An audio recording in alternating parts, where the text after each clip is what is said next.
Ha, ha, ha.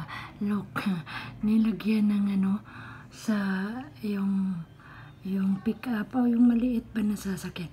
Bumaba yung likuran na nilagay yung para anong tawag ba yun? Yung bakal ba? Yung bakal na parang spoon.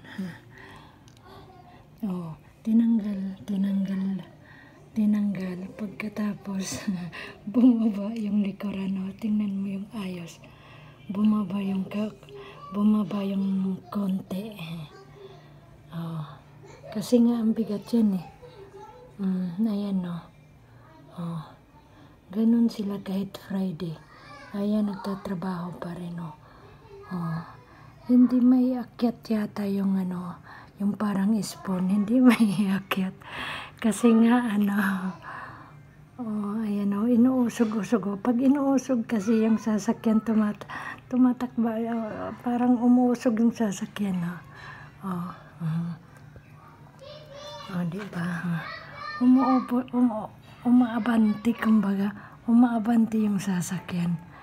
Oh, pag iusog siya, ayun o. Ayun. Nakakatuwa naman yan minsan. Oh. Ganun talaga yan nagtatrabaho pag Friday, holiday yata yan. Ganun yung work, ganun yung mga worker. Especially pag mga skilled. Oh, nandoon yung isang spoon. Oh, hindi pa yata may karga yan, no? Oh, yan, no? Oh. Ayan, no? Ginagawa. Hindi pa. Nakakatuwa naman sila minsan. Kaya thank you again for watching. Happy Friday to everyone of us. Kaya yan no. Inaayos. Nakakatawa din minsan. Pagpanoorin sila yun. Ayun, inihinaga siya. Kasi yung yata yung ano ba yun? Ano bang ilalagay? Hindi ko alam kung ano yung ilalagay. Parang susunod yata siguro. Di ba?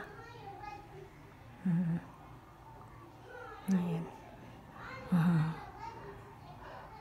Nakakatawa minsan.